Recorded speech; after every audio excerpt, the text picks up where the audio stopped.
Scorpio, hi! Welcome to Mr. Queen PH at titingnan natin ang energies na parating sa inyo ngayong new moon in Capricorn sa December 31, 2024 at 6:26 a.m. Philippine time. If you're interested in private readings, meron tayong link sa description at sa pinned comment. Paki-check nyo na lang information kung paano mag-book for a private reading. And please subscribe to our channel to show your support. Like, share this video, comment na rin kayo kung kayo ay naka-resonate. Ayan, so this reading, maaring mas makaresonate dito yung mga Scorpio rising. So for you Scorpio, ang new moon in Capricorn is happening in your third house of communication, your learning. So maaring iba sa inyo, may mga bago kayong pag-aaralan, may bago kayong interest. So it's either sa school, kung kayo ay nasa, let's say, graduate school or college, no?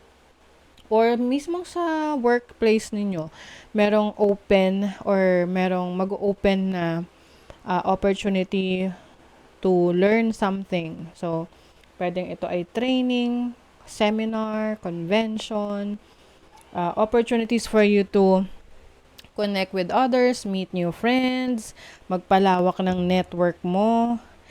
And kung single ka, there is also a possibility na meron kang makilala na potential romantic partners dito sa mga pupuntahan mo.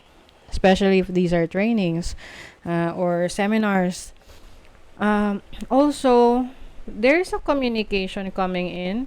Pwedeng galing sa isang kapatid or sa anak na matagal nyo nang hindi nakakausap. Pwedeng may pag-ayos or tipong you will try to start all over again kung meron kayong differences, issues before. Parang may mamamagitan dito eh. It's either ang mamamagitan kung issue nyo to sa anak nyo, no? May, ano ba, malaki na yung anak nyo, nagkaroon na kayo ng ano tawag dito? Falling out, no? Oo. Minsan may mga ganyan talagang situation na yung anak at magulang ay nagkakaroon ng separate lives, no? So, pwedeng ang kapatid, it's either yung isang anak nyo ang mamamagitan para magkaayos or yung kapatid mo. Oo. Basta ganon, within the family. Maaring may communication sa kapatid or anak na nagkaroon ng falling out problema, issue before. I also see short distance travels para sa inyo. Maaring meron kayong mga adventures together with your kids. Pupunta kayo sa mga theme parks or you will go out on a date with someone to have fun, to bring out the child in you. So, anything fun, let's say, sa mga theme parks, o kaya doon sa mga, yung parang, yung mga Tom's World, ganyan. Anong tawag doon sa mga ganong places na pwede kang maglaro? Or, some of you pwedeng may getaway, no? Get short distance travel, getaway para makapag-relax and have fun with your partner. Some of you naman, merong opportunity dito for exploration ng iyong talent, skill set. Maaring mas ipapakilala mo yung sarili mo sa internet or, to be more known. Oo. Kung kayo ay nasa social media, content creation, dadami yung followers nyo, or pwedeng may opportunity na mag-viral ang inyong video. O, diba? There's success. Meron dito ang success. Success in your learning, communication, travels, and even, partnership or romantic connection. Or creative talents nyo. The shadow. Okay. Itong the shadow is about yung mga hindi mo pa na-address na issue mo sa sarili mo. Na may awareness ka, na alam mo yun yung weakness mo, na kailangan mong i-work out. So, you really have to improve on something sa sarili mo. At least, alam mo kung ano yung dapat mong ayusin. You also have grounding.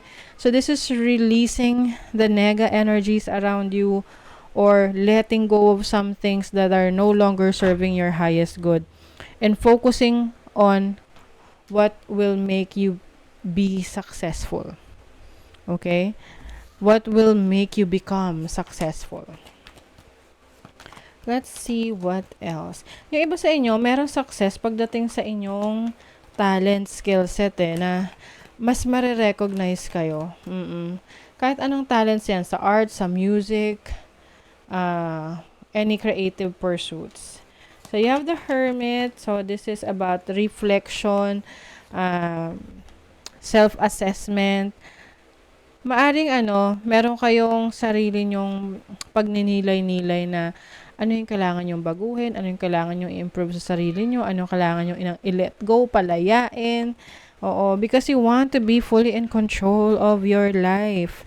Kasi minsan tayo ang nakokontrol ng problema, di ba? Oo, nagpapatalo tayo sa problema. So, ngayon, we have to be in control of that. Kasi mas malakas kayo. Sabi mo, problema ka lang. Oh, mas malakas ako sa'yo. Diba? You have the 4 of coins, the 9 of coins. Wow, money is good for you, Scorpio.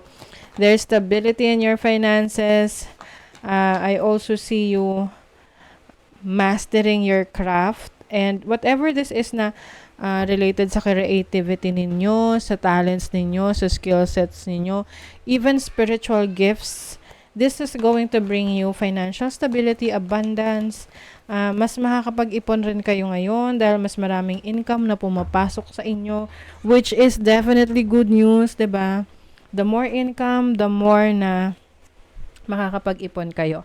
I also see someone offering you a job or a career. Oo, siguro yung iba sa inyo pinag-iisipan nyo kung tatanggapin nyo to. Or a collaboration with someone, pwedeng may offer for collaboration or business partnership.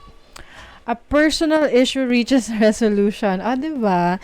Ito yung sinasabi ko sa inyo kanina na maaring kung may issue kayo with sa anak ninyo, pwede rin sa parents or sa kapatid. So, maayos na. Ano man yung naging issue ninyo, maaring may magre-reach out. Or finally, ikaw, naisip mo na rin na kailangan na yung ayusin. And then, hold your vision. Fixed moon, yes. So, kung ano yung vision mo, nakikita mo for your future, na gusto mong ma-achieve, yung certain goal mo, yan yung panghawakan mo. Kasi yan yung magiging inspiration mo para magporsige pa. Para i-push mo pa yung sarili mo to success. Yan. Para maabot mo yung pinaka-goal mo. Okay? So, that is your reading, Scorpio. Thank you so much and see you again.